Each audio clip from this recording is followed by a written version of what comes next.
What is up, YouTube? 360Q back here with another video. In this video I will be telling you guys how to become a successful reseller in whatever you are trying to sell and do. So without further ado, let's get into this video. Only real music's gonna last. All that other bullshit is here today and gone tomorrow. First thing first, make sure you go ahead and hit that subscribe button if you are new, and if you are coming back when this video is over, go ahead and hit that like button if you enjoyed. First step in becoming a reseller is you gotta have supply. You can't resell air. Well, you probably can, but you can't just resell nothing. You gotta have something you want to sell that has value. So let's get into a little story scenario that I got into today when it comes to reselling. So I recently received a PS4 off of eBay for free. I don't know how they gave it to me for free. They never contacted me or emailed me back saying, hey, we didn't charge you. So got a free PS4. So when it arrived, I was all excited. I was like, ooh, another PS4, woody woo. A couple days later, I was like, I'm kind of tired of this. So I posted on all my social medias, PS4 for sale for $230. Within the hour, about 6 or 7 people hit me up interested in the PS4. So I guess, there's no turning back. When you put something on the internet and people are down to buy it, then hey, you can't back out now. You're losing business. So I contact the seller who said they were going to pay the fastest, first come, first serve in this scenario.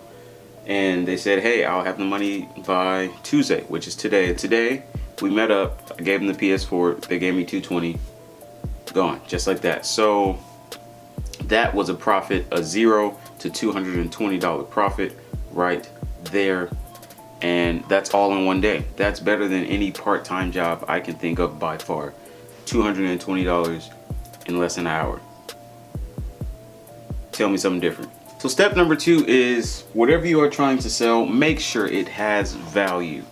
So I'm not going to post online Adidas Yeezy receipt 100% authentic for sale. No one wants a receipt. People might want a receipt just to sell a fake pair and say it's real, but no one wants a receipt. You got to put something up there that's meaningful, that's worth a lot, unless you're just a little low-time reseller. You feel me? Do not bite on the first offer you get. Trust and believe, because there is other offers out there. There are other offers out there that will sweep you off your feet and you're like, hey, I'll take it. But that first offer might be good, but just wait it out a couple more days or so. You feel me? Another step is do not get high off your own supply, which basically means do not cop to keep, cop to resell. You feel me?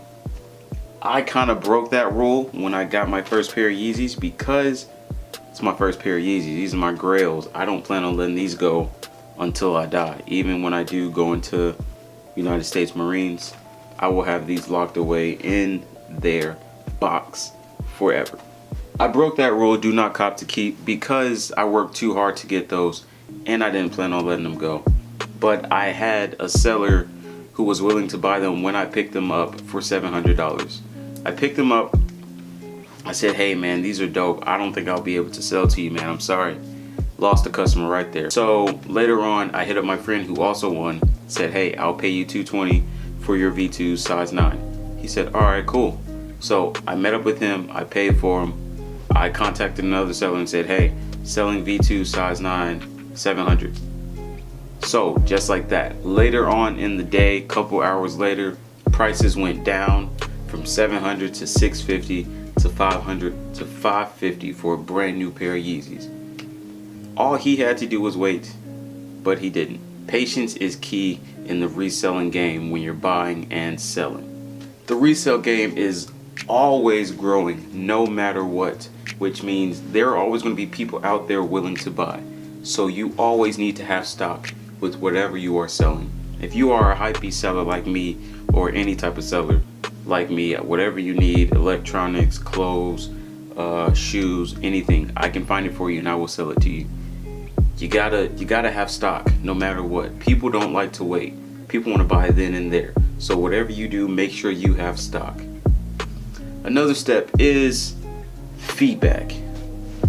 Whenever you sell something, go ahead and hit that buyer up and say, hey, do you mind leaving feedback on whatever I sold you? You know, maybe some words of wisdom, some thank yous to show that you trust me and how the transaction went. And some people will be like, yeah, totally, man. Oh, dude, I loved it, man. He was great. He was awesome. He was amazing. You guys got to check him out. ... Thanks, bro.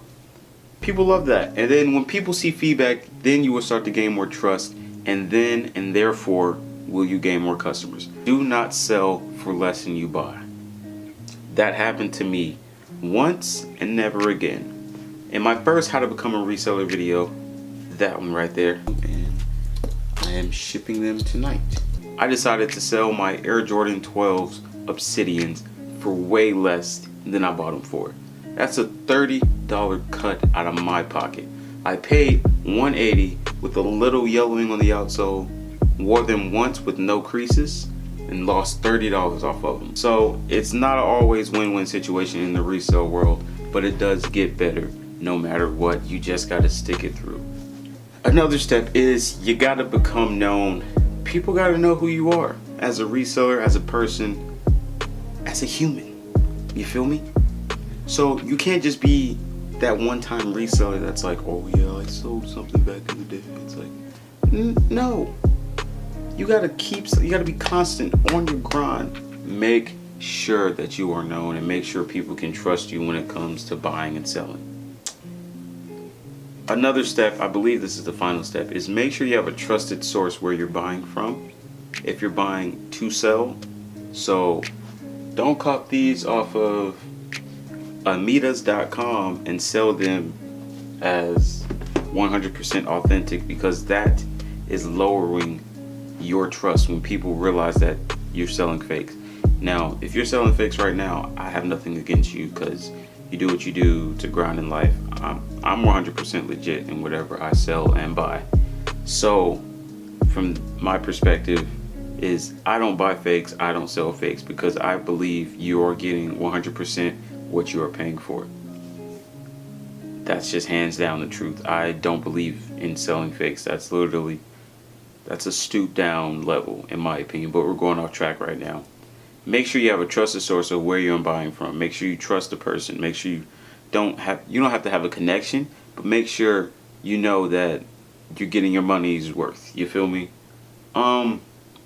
Let me know down in the comments if I'm missing something. I don't really know for sure, but I feel like I am. I'm gonna go back on the video and tweak some stuff here and there. But thank you so much for watching. Go ahead and hit that like button and subscribe if you are new. Catch you guys in another video. 360Q. Peace.